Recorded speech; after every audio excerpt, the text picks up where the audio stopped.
You're meddling with things you don't understand. Whoa! Now, as you know, here on Night Owls, we think it's very important to keep an open mind. Please welcome Dr. June Ross Mitchell and Lily, the young subject of the book, Conversations with the Devil. I really don't think it's a good idea, Jack. She's becoming more unpredictable. That's a good thing. That's why we still do live TV. Ladies and gentlemen, please stay tuned for a live television first as we attempt to commune with the devil.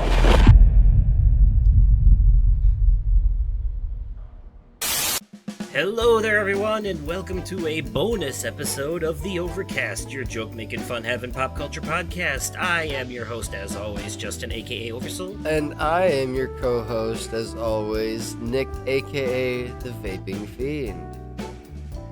Yes, and this time we're bringing you movie reviews on a dark and stormy night. Which is perfect for the movie we're going to be talking about. Yes. Because in this episode, as the title would imply, we are reviewing Late Night with the Devil. As per routine with these episodes, we will start with our spoiler-free thoughts and then transition over into spoiler territory. But we'll give you a warning ahead of time, just to be safe. No life updates in this one? What? No, this is a bonus episode. We don't do that here. Nope, only in the numbered ones. Got it. Okay. Yeah, that'll be the next one 2 weeks from now when we do the soundtracks episode. Yes. Okay. So, my initial spoiler-free thoughts about this movie is I love how accurately it nails the aesthetic it's going for. It really does feel, during certain moments, like you're watching an old late-night 70s talk show from your living room. On the TV. It really does feel that way. They absolutely nailed that. Yes, and I like that they brought in like an this is clearly a fictional talk show. Right, a fictional talk show that it was meant to exist in a reality that parallels our own. It's definitely based in our world, so to speak, because he's in competition with Johnny Carson, who was a very famous late night 70s talk show host. I was literally just about to say, I like that they brought in an actual like real life like talk show host into the mix. I thought that was pretty cool. Indeed. Also, I suppose I should explain to the listeners real quick here exactly what this movie is. Spoiler-free synopsis. So this is a movie about a guy who is a late-night talk show host who's trying to have the best show ever because it's sweeps week, and he was at the peak of his career until his wife passed away from lung cancer, and then he kind of hit rock bottom, but he came back with a bang, and this was due to be his last show on Halloween night, or not his last show, but this, if he didn't get this right, it would be his last show. So he decided, all right, we either go out with a bang or we impress them so much that they renew us for 7 more years, you know? So on Halloween night, he invites a bunch of guests on to wow the crowd and do a bunch of spooky stuff and see how his ratings go. But one of these guests happens to be a psychic-based a parapsychologist, I guess you could say. Yeah. Who is... and her ward is a girl who happens to be possessed by a demon, and that is where things start to take an interesting turn. Yes. And that's all you need to know for the spoiler-free stuff to understand what this movie's about. Yes. But also understand that it's presented as a sort of documentary, as in you're watching a documentary because it opens up explaining to you this guy's history and everything, and then it's like what you're about to see is the actual film taping of that night, and so it's like you're actually watching the show on there. But in between the parts, so the parts where they would have cut to commercial for people watching it on TV, you also get to see the perspective changes, and you see some of the quote-unquote behind-the-scenes footage. Yes. Now, considering some of the stuff they discussed during that footage, it's not the kind of thing they would have agreed to being filmed, and it does bring to question who filmed some of this. I have theories on that. We'll get into it in the spoilers, though. Yes. I do have theories about who was filming those moments, though. Because Yeah, because I think this story needs to be explained because it does get really confusing at the end, and that is spoiler territory. I've done a lot of thinking about it, and I think I finally understand to a degree. Also, after listening to the Dead Meat podcast talk about it, I think I finally understand to a degree what happened. I mean, I'm pretty sure I understood the first time, but on a second viewing, because we've both watched this twice now, so we can really I've get our watched it thoughts like in there. 3 times now. Fair enough. On a second viewing, I feel like I understood it better. So, Okay. But yeah, so not only that, the aesthetic, I think they nailed the aesthetic. My other thought is, the girl who plays Lily, everyone does a great job in this, but the girl who plays Lily especially, holy hell, what a performance. Right? The way that she stares into the camera sometimes creepily, that like she absolutely nails like what she's going for Hell there. yeah. Like real good acting. Like it gives me the chills every time. I've seen it twice, and like even the second time, it gave me the chills when she stares right into the camera like that. Because I'm like that little fucker is looking straight into my soul. I swear to God, like it's creepy, but that also is a testament to the filming of Yes. the movie. That means it's good cinematography. And I also would even argue that the vintage filter that they put over it to give it the old TV aesthetic kind of even adds to some of that creepiness too. It sure does. Yes. Especially when the film starts glitching out. And you notice that it, like the very first time she walked out, it started glitching like nuts. Yup. Yeah, it's really well done. Hell yeah. So everyone did a great job acting in this, by the way, Yes. too. The main guy absolutely sells it as a late night talk show host. Hell yeah. Perfection. I believed it was real for a He minute. kind of you know? reminded me a little bit of kind of a Conan O'Brien. Yeah, a little bit. He did have some of that. You know, you get to see the moments where they're having skits and stuff too, Mixed with a little bit of Ellen actual... DeGeneres. Yeah. DeGeneres. You put an H at the end of that. Mixed with a little Ellen DeGeneres. DeGeneres. Words are hard. DeGeneres. It's funny. Oh, is she really generous? Or is she really generous? Like, you know, she's generous. Donates money sometimes. Right. Not always. Okay, so the guy who plays him, that's David Dast McCallion, or however the hell you say it. So he has been in a lot of things lately, and not immediately recognizable for a lot of people, but he played William Board, I think it says, in Oppenheimer. Okay. William Borden in Oppenheimer. He was a character named Lester Billings in a short horror film called The Boogeyman in 2023. He played Veb in Ant-Man and the Wasp: Quantumania. I don't remember who that is, though. And he was in the first Dune movie, I think. Oh, and he was in The Last Voyage of the Demeter as Wojciech. I need to rewatch that because I fell asleep watching it. I was going to say, I haven't seen it yet. Well, he's also in 2 episodes of The Rookie, but what you may recognize him as is Polka Dot Man in James Gunn's take on the Suicide Squad movie. Okay. On the second one that they did, he was Polka Dot Man in that. I only saw that So once, maybe twice. well, it's a difficult character to forget because he's the one covered in polka dots. Fair. Like, Okay. And he can, like, throw those polka dots out as a weapon. There's, like, a whole slow-mo scene with it in the... and then he starts, like... He starts getting covered in, like, polka dot-colored boils on his face after using his powers. Okay. Yeah. Weird stuff. But, Right. But, yeah. So he did a great job. Then we had Laura Gordon as June, Ian Bliss as Carmichael. Apparently the girl who played Lily is Ingrid Torelli. It's an indie film, so they got a lot of names that people wouldn't be immediately familiar with, but then, if you look at their you'd be like, "Oh, they've been in things I've seen, I just don't remember." Got them. it. Fair. Yeah, stuff like that. Um Yeah, fantastic. Everyone did a great job, but with it being a indie film like IFC and also a Shudder movie, which is why I'm surprised it came out in theaters because it's a Shudder original.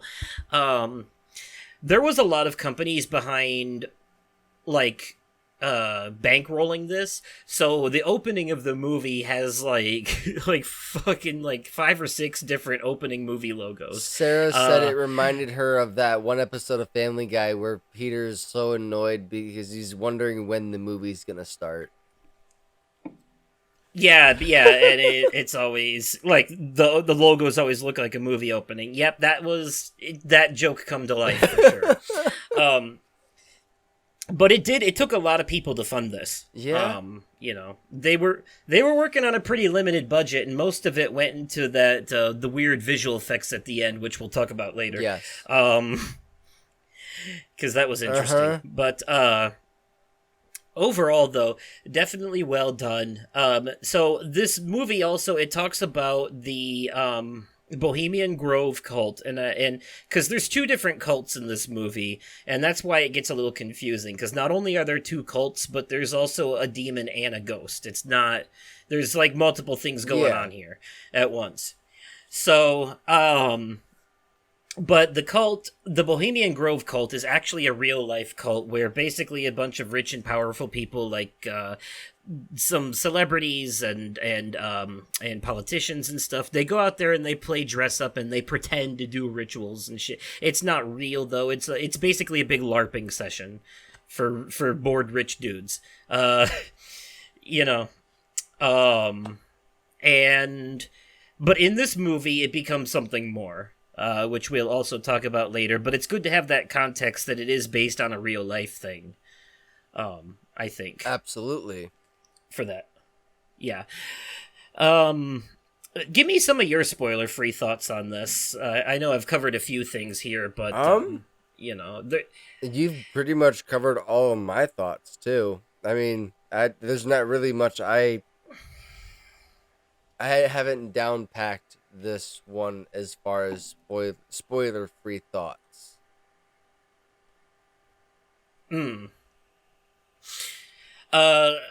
I would say, yeah, continued props to how much it feels like a genuine late-night talk show host. He's even got his little companion, Gus, on the side there. Yeah. Okay, yeah. Yeah. And the band. Band. Kind of reminds me of a little... reminds me a little bit of, kind of like Conan O'Brien, like how Conan O'Brien has his side his basically side co-host. Right. Now, I think I can talk about this a little bit without it being too spoilery, but the first guest that comes on, the great Chris New or whatever. Chris New, yeah. He is I just want to say I thought it was funny the first encounter he had with the guy who kept throwing jokes at him and stuff and throwing him off his game. That shit was funny. I think though that that guy was a plant, because talk shows, when they'll do stuff like this, sometimes they'll like pull one over on the guests by like planting someone in the audience that actually works for them, that's like reading a script and like improving jokes and stuff like that to throw them off, to entertain the audience, and it could have just been a guy who was really funny, but I think he was a plant from the show itself. I think that guy who was what do you think? I think so, yeah. That's, now that you say that, I had to laugh though. When when we said, yeah, my name's it's Barry. It has been for the last 42 years. Yes. Yeah, that was funny. That was pretty funny. I'll just say this. Yeah, there are 2 people in this movie that are definitely major assholes. Well, 3 technically. The first, the protagonist of our story, the host himself, is definitely an asshole, and we'll get into why later. But his boss, the producer, the curly haired guy with the sunglasses, who's always yelling at him, Leo, I think his name is. He's a grade A prick too. Yep. And then of course Carmichael Haig. So I what a fucking dick. I'm a bit torn. I'm a bit torn on this one, because part of me, kind of gets the whole trying to draw a logical and scientific conclusion to everything, because I'm a man of science. I want to find the logical answer first. And sometimes there is no logical answer. Sometimes it may be paranormal, but I'd want to find an answer that I can concretely see at first, if possible. That being said, though, the way that he goes about it makes him a pompous dick. Absolutely, it does. So unbelievably condescending. Yes. And that's not how you have a proper dialogue with disagreements, with all that condescension. I was going to say condensation. That's not right. That's the water on the outside of your glass. It sure is. But yeah, if he's trying to have a civil debate, that's not the way to go about it. Civil debates are polite and respectful. He's a dick. Yeah, for lack of better terms, yeah, he is. It's not for him. It's not about the debate. For him, it's about the smug satisfaction he gets from proving people wrong. Yeah. And the thing is, I live by that do no harm, take no shit thing. Even if he's right, it doesn't matter, because unlike crazy shit like conspiracy theories and bad ideologies, people believing in ghosts isn't actually hurting anything. It's fun for them. Let them have their harmless fun. It's, he's the guy who reveals how the magician does the trick and ruins the magic, Exactly. And it's like, if they're real, if they're not real, who gives a shit? For some people, it gives them something to do, or something to think about, or hold on to, or, it brings new meaning into an otherwise mundane life.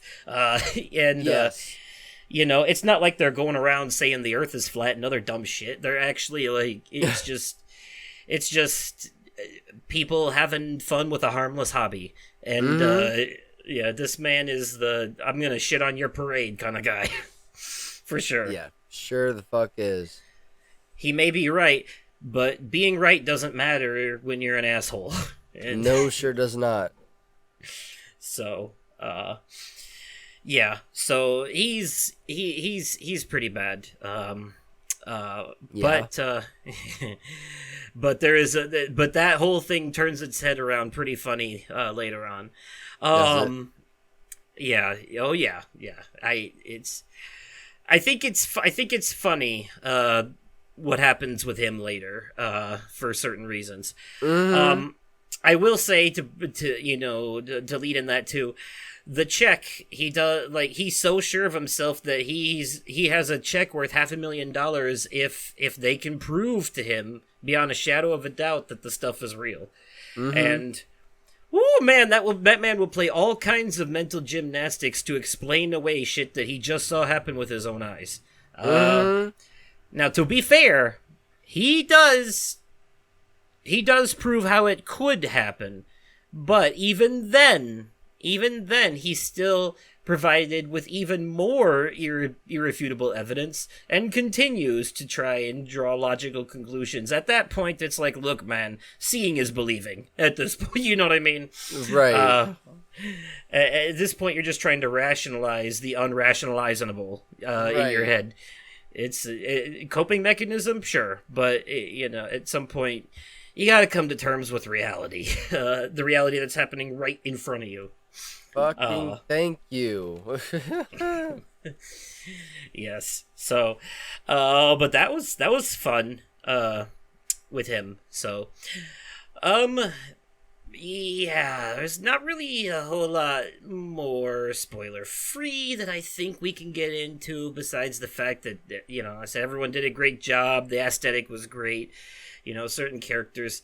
It just, best I can tell you, folks, if you're not sticking around for the spoilers, things get progressively more and more intense as the night goes on. The show has a bit of a slow build-up, but it's building tension because you already know from the premise that something bad is going to happen, but it takes a while for anything bad to happen. That being said, it's only a 90-minute movie, so it's not like it's paced badly. In fact, I would say the pacing is perfect. It's slow and fast in the spots where it exactly needs to be. It's not too slow or too fast at any given moment. Such a good movie. Right. What do we say we give it a rating? Absolutely. For me, it's a solid 10 out of 10. That hasn't changed. I think I'm still giving it that for originality, creativity, and all that. I would have to agree with that 100%.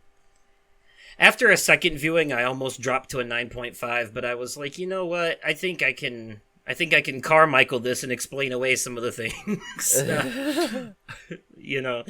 But we'll talk about them in the spoilers. So this is your final warning, folks. We're going spoilers next. If you don't want this spoiled, we'll see you later. That's the end of the show for you. Goodbye and whatever. But for those of you who have seen this or don't care about the spoilers, stick around because we're jumping into them. Now, here's Mr. Midnight, Jack Darrow! Oh, good evening, Night Owls, and thank you for allowing me into your living rooms once again. All right, here we are in the spoiler section, folks. This is your last warning. Okay, here we go. So, I'm going to start by explaining what I think happened in this movie, because the ending can be a little confusing, and there's a lot of background lore and a lot of hints and clues that it drops through dialogue to kind of clue you into how this all came to be, background details and shit like that too. So here's what I think happened. So before his wife passed away, during one of his cult meetings at the Grove, I think that the Bohemian Grove cult somehow became in cahoots with the cult of Abraxas that we learn about later, the one that Lily was saved from. Yes. And during one of these meetings, he literally signed a deal with a devil because, remember, Lily, when being possessed by quote-unquote Mr. Wriggles, looks at him and says... And he's like, I don't think we've ever met. And he's like, oh, yes, we have, among the tall trees, which means in the woods, which is where the Bohemian Grove cult meets. So, so chances are that there was like a former cult of Abraxas member or the demon himself or something was there, and he unknowingly signed a deal with it for his show to become super popular. Basically, he unknowingly made a deal with a demon during one of these cult meetings, and it's how his show became popular. At one point, when he's sitting there signing the contract with the studio, one of the reporters asks him, what did you have to sacrifice to get here? Well, we learn that soon, don't we? His wife comes down with lung cancer and has never smoked a day in her life. So, that was the cost he done paid, was her. Yeah, so sure did. After she died, he fell into a terrible spiral and all that, and then he came back, and, it's where we land on the show. Well, some things happened between then and on Halloween night. At one point during the show, he says that this book happened across his desk, the one that June wrote about conversations with the devil, the book about Lily. It just happened across his desk. How did that happen? I'll tell you how it happened. Some of the members of his cast and crew on that show are members of the cult. Some of the people in the audience were members of the cult. That guy in the skeleton costume was one of them. Yep. So that's how. One of the cult members working on his show left the book on his desk intending for him to find it, because this whole thing was a setup by the demon Abraxas to to basically get him to release the demon out of Lily, so that the demon, because at the end of the show, when it goes into static and cuts out, there's a face that comes out of the screen, and to me, that's supposed to indicate that the demon left the show and got into people's living rooms. What that means to me at the end.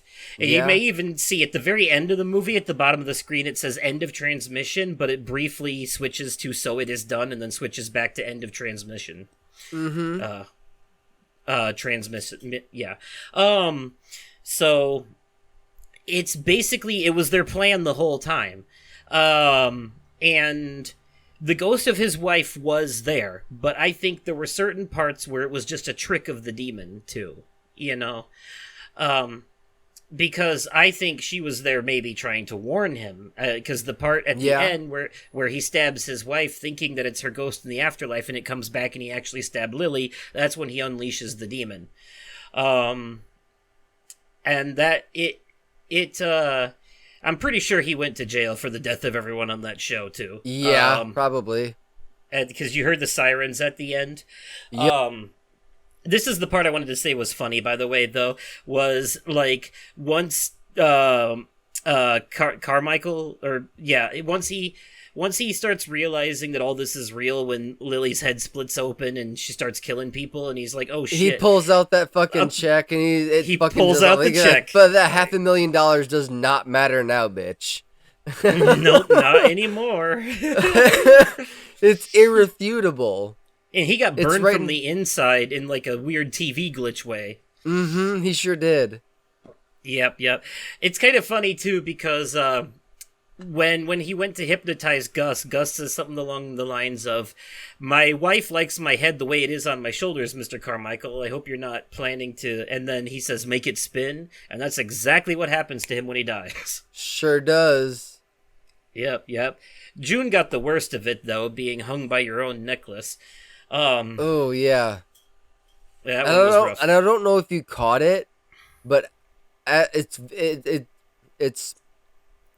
hard to miss if you're not really paying attention to detail.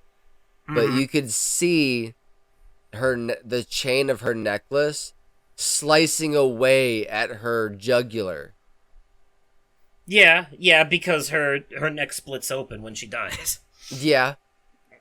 Yeah, that was pretty... Yeah, given. But I was gonna say, so yeah, basically he sacrificed his wife unknowingly, and that's how all this came to be, and then the cult set him up to unleash the demon onto the unsuspecting public through their TV screens. At the end is what happened. And you can tell in the hallucinations he starts having at the end of the movie, he even warns the people at home to turn their TVs off because he realizes what's happening. And it took a very interesting turn there when it went into it's the first time we got like a full screen camera view that wasn't in black and white in the whole movie. Hell yeah. Which I thought was pretty cool. But it was obviously just the demon toying with him. Now the wife of his ghost was there, but I think the demon took advantage of that and pretended to be her sometimes in order to mess with him. Yeah. I noticed that. But she was there, and in fact, I remember people saying that there were hidden ghosts in this movie that you can catch if you pay attention. I only found one. It was during the first behind-the-scenes scene when they're in the back and they're looking in the mirror. After they walk away and the camera pans past the mirror, his wife's ghost is standing in the reflection for a brief second. Oh shit, really? I missed that. That's the only one I caught, to be honest with you. Oh, here's my other theory. So you know how I said cult members were working for his cast and crew? That's where I think the behind-the-scenes footage came from. Okay.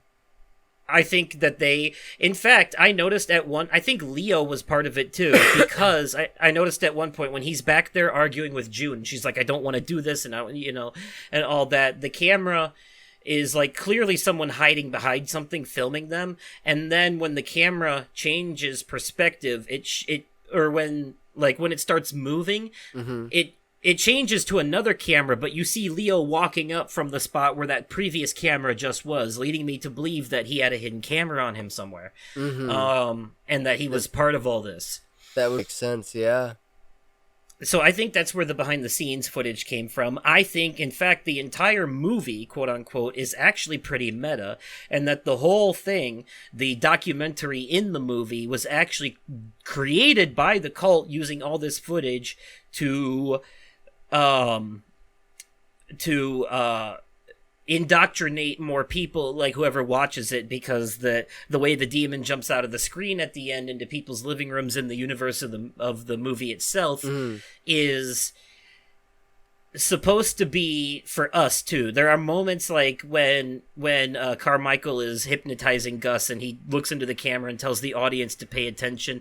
The idea there is that he's also hypnotized us as the audience, and that's why we see the worms too. You see what I mean? Yeah. And so because we're supposed to be in the same position as the people in their living room watching it that night would have been at that moment. So it would have worked on them and they would have seen it too. Yeah. So to speak.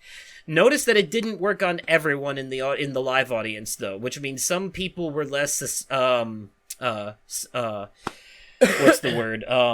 Gullible than others. Yeah. Guess you could say. And because it seems like most of the audience saw it, and then of course, you learn after the fact that it's not real. It was all part of his hypnotist trick. Yep. But I was watching this with my mom the second time, and when he started doing the hypnotist thing with his watch, for a moment she was like, "Is this the part where we're gonna find out that he's the devil?" And I thought about it, and I'm like, man, I'm glad that's not the case, because that would be a stupid fucking twist. Yeah, it would. I would not want that. No, I would not have given it a 10 out of 10 if that was the case. Right. But yeah. So the whole thing, and so the movie itself is also I think it's supposed to be meta and intended that the movie itself was designed and put out by the cult to unleash the demon on us, the unsuspecting audience. Yeah. As well. And I think it's pretty cleverly designed for that because there's so many layers to it. There's the layer of the actual late night talk show. There's the layer of the documentary with the footage of the show, and then there's the layer of the movie itself. In our world, what it reminded me of is how meta the Remedy games get. Alan Wake and Control and all that, very similar vibes. Yeah. There. Especially with the talk show stuff. So I thought that was cool. So what do you think of my theory of the ending and how the story played out? Do you agree? Do you think that's... No, I do. Do you have a different thought? I didn't really have any thought as to where the backstage footage was, or the behind the scenes, quote unquote, behind the scenes footage was happening. I didn't really have any thoughts.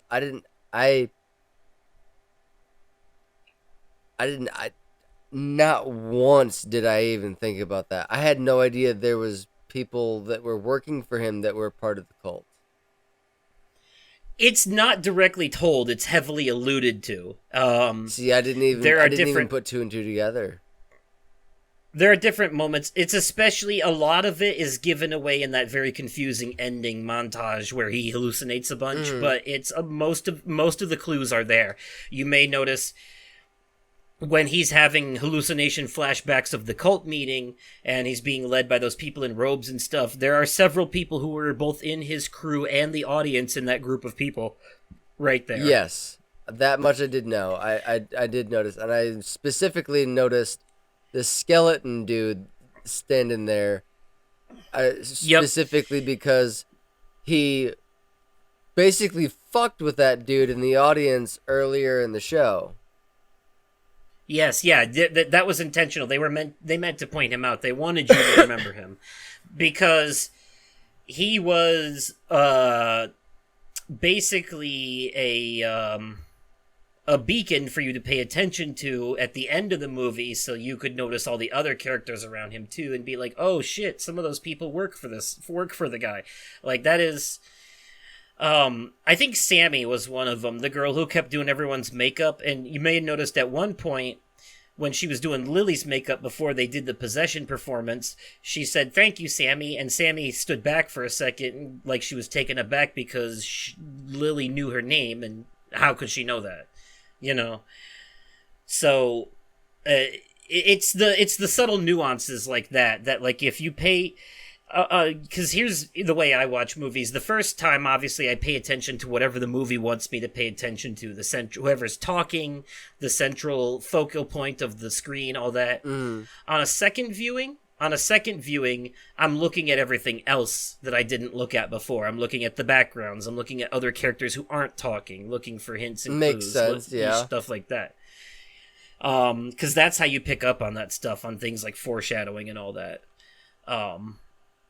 So I thought that was pretty cool. So each of the individual performances, so the Great Christu was definitely, like, they were definitely calling attention to those fake psychics, TV psychics that use a special bag of tricks to, like, pull out names. South Park did a whole episode about this too. Stan studied how to do it to prove to Kyle that it was all nonsense. And to be fair, the ones who do that, what he was doing there, most of the time that is nonsense. They're just like, they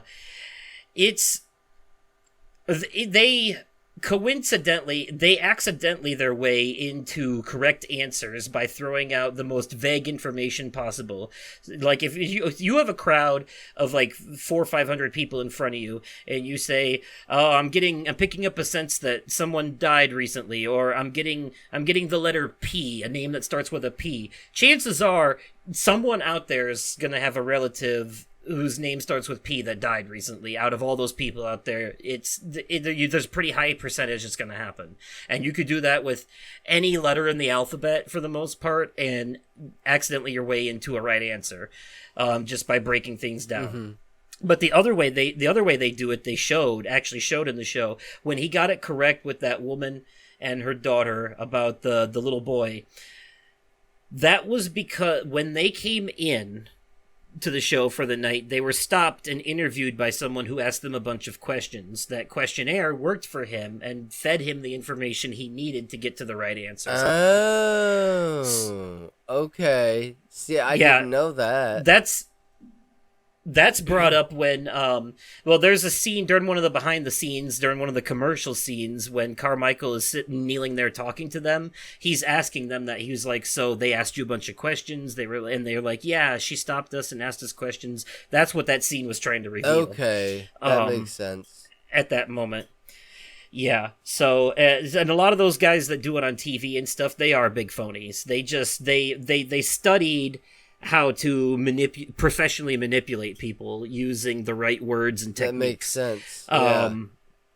I'm not saying that there isn't real psychic stuff out there, but I am saying that these performers in particular are charlatans, and Carmichael was right about that. The only time that he got a real reading was when it was Millie, and that was when his ghost was... Minnie? Minnie... Right, but Minnie was her nickname for Madeline. Minnie was the nickname for Madeline that only he would have known about. Now, here's the thing. I don't think that was her ghost. I think that was the demon. Yeah. Because of the way that he starts projectile vomiting later and then dies on the way to the hospital. Yeah. That could have been... That was definitely the demon. Yeah, no, absolutely it was. I would like... they want you to think that his wife's ghost was vengeful, and maybe she was. Maybe she was in cahoots with it. But I think a lot of that was just the demon emotionally manipulating him. Yeah, I'd say so. To break him down and weaken him for his purpose at the end of the movie. Now, that does bring to question how much of his wife's ghost was actually there, and how much of it was just a trick of the demon, you know? And that... I think is intentionally ambiguous because the movie wants you to decide on your own what that is. And I appreciate that. See, this is why I like movies that don't always spoon feed everything to you. Like, because when a movie like this has a complicated narrative where most of it's straightforward, but there's still a lot of guesswork that has to be done on the audience part to really piece together what happened behind the scenes. It leads to these very involved discussions like this. It's a lot easier to have a meaningful discussion about theories of what you think happened about a movie like this than it is, say, something like Fast and Furious, where it's pretty fucking clear what happened the whole time. Car go fast, vroom, there, end of movie.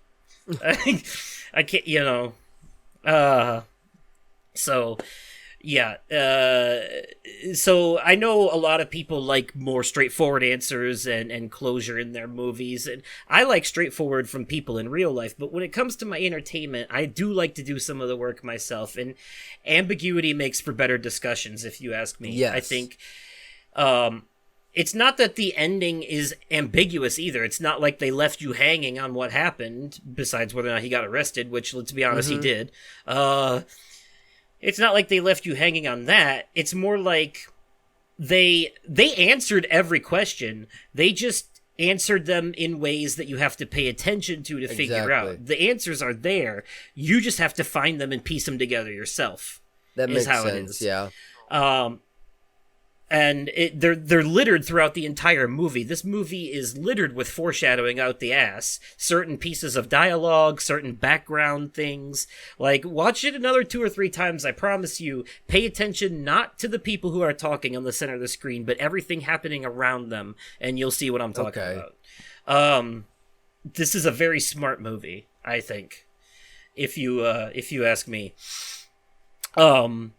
So, by the way, I don't know how many audience members didn't survive the ending. It's not very clear on that, how many got out and how many didn't. But, and I'm hoping to see a dead meat kill count for this at some point. But, as far as I could tell, the confirmed fatalities on screen were, his wife died before the movie started, but then there was the great Christou, and then, Gus, Jane, Carmichael, and finally Lily, I think. Yeah. So I would say that would be a very short episode of 3, 4, 5, 6. That would be a very short episode of a dead meat kill count video.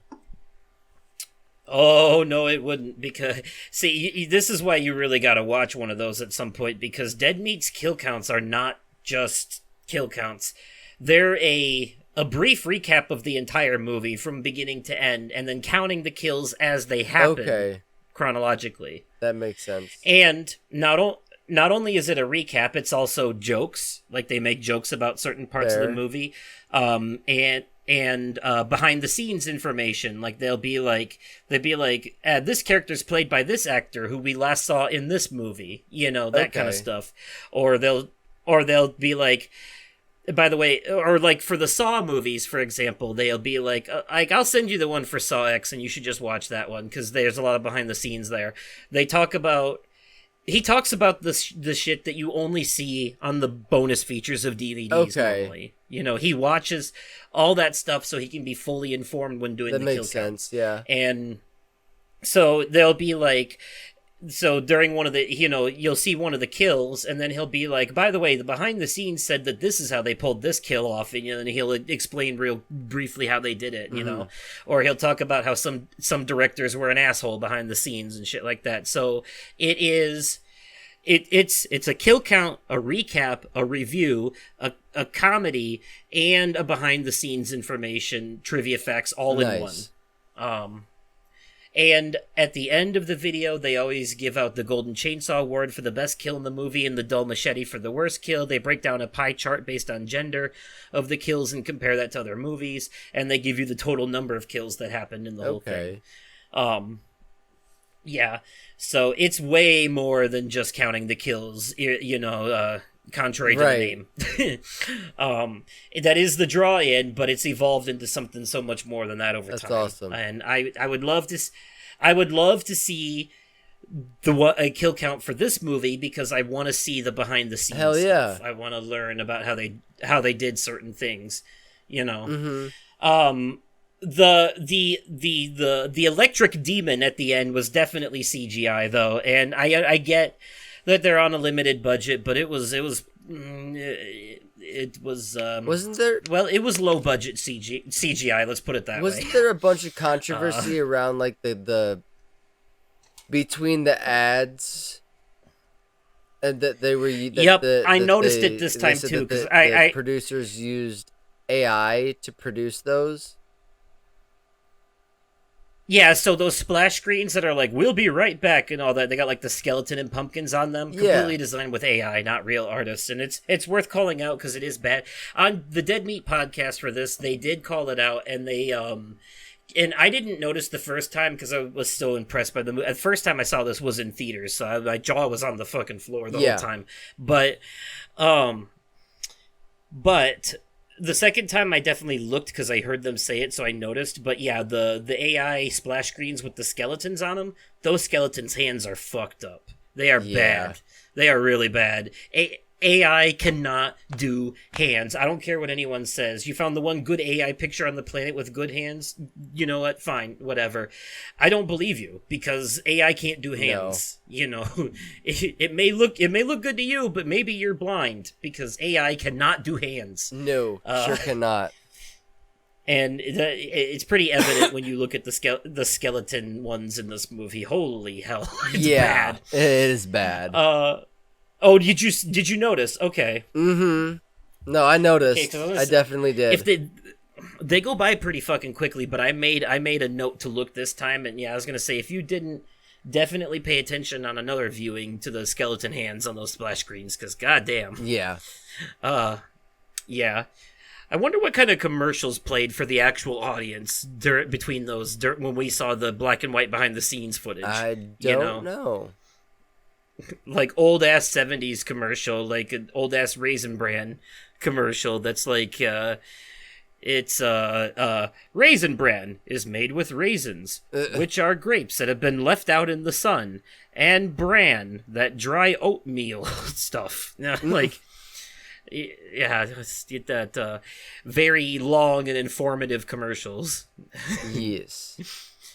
I think Family Guy did a joke about that one time when they did like a Family Guy Through the Ages episode. It was Family Guy in the 60s, like the 50s, 60s, and 70s. No, it was the 60s, 70s, and 90s, or something like that. Okay. But either way, yeah, they had like a long ass commercial back when the TV was black and white and all that, and it's like a minute and a long like 1 minute and a half commercial.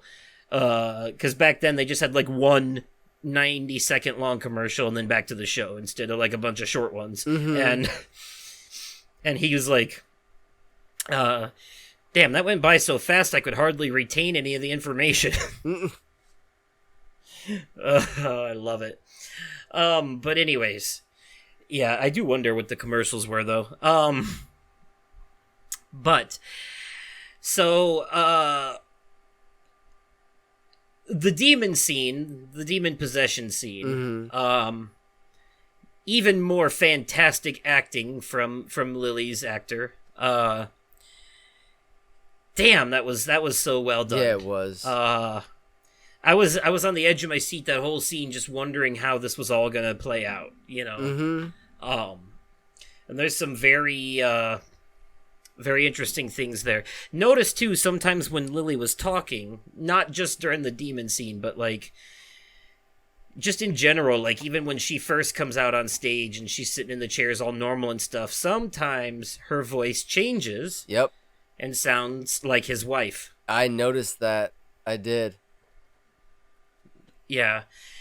That's part of what leads me to believe that a lot of the stuff having to do with his wife might have actually just been a trick of the demon. Yeah. You know? And, you know, the more I talk about it, the more I'm starting to doubt his wife's ghost was ever actually there in the first place. Right. You know, but some weird shit definitely happened because during that demon possession scene,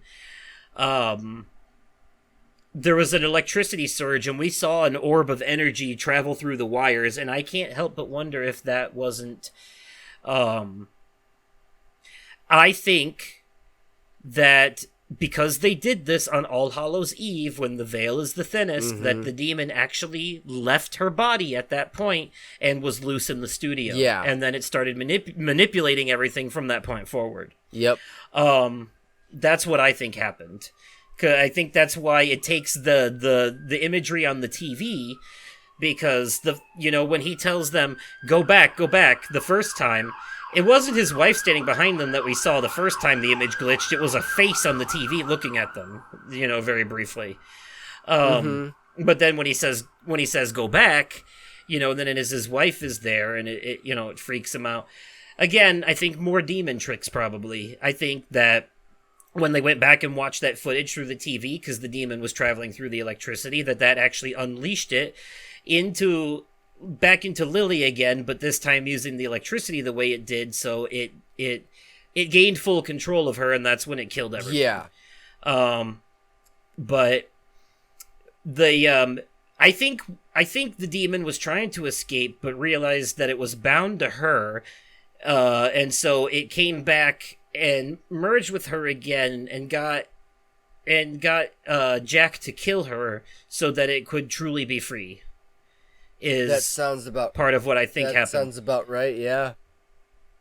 But it also, I noticed that the demon face coming through the TV static into the living rooms of the audience happened right after Lily killed everyone. Yep. And there was technical difficulties situation. And then Jack's hallucinations came after that. Yes. So there is a weird order to things, but, these are also demonic powers we're talking about, so, gotta have some suspension of disbelief, yeah. for sure, in order to make sense of it, I think, overall. Tell me, what were some of your favorite parts of the movie? Just, give me your thoughts. I'd have to say one of the parts that really got me was right when they went to commercial after Christu had vomited up that black stuff at first, and then as soon as they cut the cameras, he goes, something's not right, and you can see the veins in his neck just bulging out. Yeah. That shit was fucking nuts. Apparently his death was hemorrhaging on the way to the hospital. Yeah, I would fucking say so.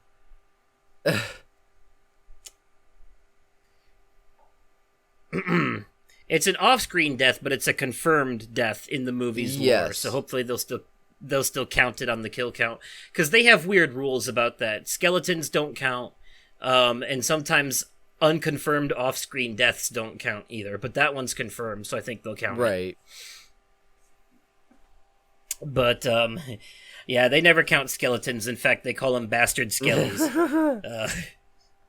No bastard skellies on this channel. Right.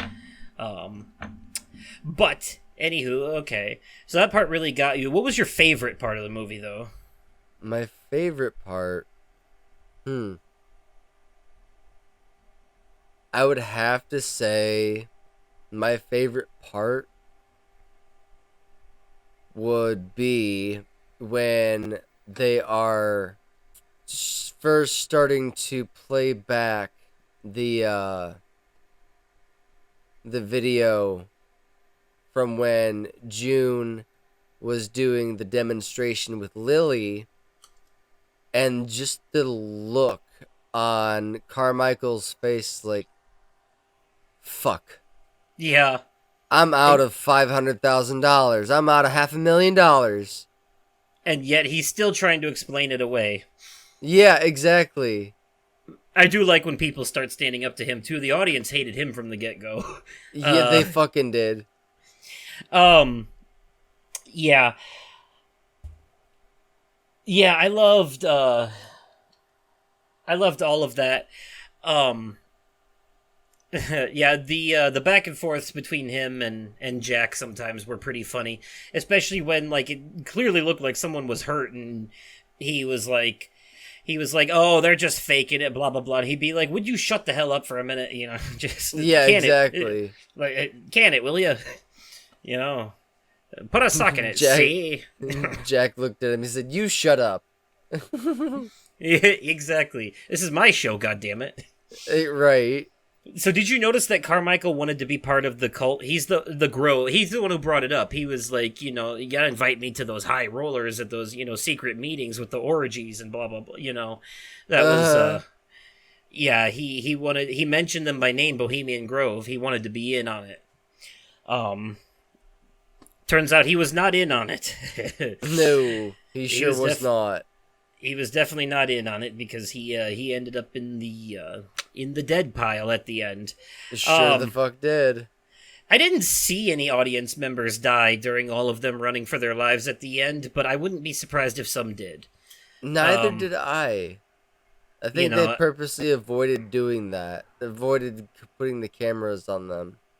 Yeah, because it, could have been like some trampling or stuff falling on them and shit. Who knows?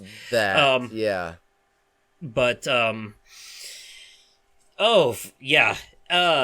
This movie was on another level. It absolutely was, and I'd love to see more creativity like this, because like the whole demon possession thing, it's been done, but like not like this. They put definitely not like this. They put an original idea around it too. One of the things I love too that got me at first was during the hypnotism routine when he tries to snap him out of it and he's not snapping out of it at first, and he's like, "Oh, this wasn't supposed to happen," and then because to me at first I thought that was more like the demon doing things and him realizing he's not in control anymore, and he's like, oh shit, this is real now, and Gus is actually dying, and I fucked up, and then everything goes back to normal. It got me at first because I thought that really, like, it was gonna, because at first it was part of his hypnotism routine, but then when he lost control, it had me thinking that it was real at that point. Right. And then it turned out it wasn't, because they go back and watch the footage. But them watching the footage of that is a brilliant setup for what happens when they watch the footage of Lily's part of things. Yes. I will say this, though. Jack should have listened to June. He should have listened, and Gus. He should have listened, but he wanted his ratings so badly. Thing is, though, Leo wouldn't have let him listen because Leo was in on it with the cult, I think, and he needed this to happen. That's why he was pushing so hard. Telling Gus to shut up and shit like that. Like, yeah, it's pretty fucked up. The moment that it's funny to me that Carmichael has a realization moment when he learned that Christu died, but it still doesn't change. It still doesn't change him. He's still like, and that that's yeah, and that's weird. It's like, come on, it to some degree, that should give you a level of reservation, and you fucking exactly. And in his face, it does at first a little bit, but then he goes back out there and keeps pulling the same shit. So, he's just a grade A fucking prick. yeah. So, I do like, though, how in his introduction video, he's like, oh, I'm here at the Amityville house doing a ghost hunt. He's like, my friends Ed and Lorraine Warren declined to join me. In his introduction video, it said that, and I thought that was funny. Right. Yeah, and then, I was also wondering, when they showed that intro tape to the Cult of Abraxas before bringing Lily out, I was like, how did they get that footage from the inside of the house? I'm like, somebody in there must have been documenting what was happening for their own purposes, and then the tapes were recovered from the remains of the house after it burned down or whatever. Probably, yeah. Somehow the tapes didn't burn, though. Like, right. And then, obviously, the outdoor footage of the cops raiding the place was probably, like, news footage or something like that. Yeah. I'd have to think. Yeah, I would say they put it together. But again, like, you have to when you come to the conclusion that this entire movie was basically designed by the cult to indoctrinate the audience, a lot of the shit that doesn't make sense starts to make sense. Yeah, absolutely it does. More than, so, and I like that take on it, so,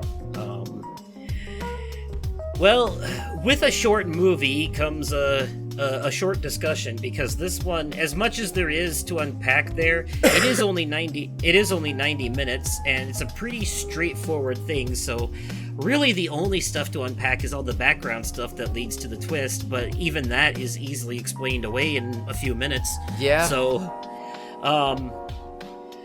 I'm surprised it's only been an hour, and I feel like we've covered everything. Yeah, quite honestly. This was a shorter one. 90-minute movie, hour-long review. Uh-huh. We've reviewed the movie. We've talked about it for like 2/3 of how long it is. Pretty much. So I guess that covers it then. Yeah. Do you have any more thoughts? Anything I didn't talk about you wanted to, or anything you want to add to anything I've said? Not that I can think of, no. Just any closing thoughts, anything you wanted to say about the movie overall that you haven't gotten out yet? Not that I can think of, no. All right, fair enough. I gave him the floor and he said, "I'll pass. Thank you." I forfeit my turn, Judge. All right. Okay, then. Well, folks, that was our Spoilercast discussion for Late Night with the Devil. I hope you enjoyed it. If you're watching this on YouTube, if you've seen the movie, let me know your thoughts in the comments down below, and remember to click that like button.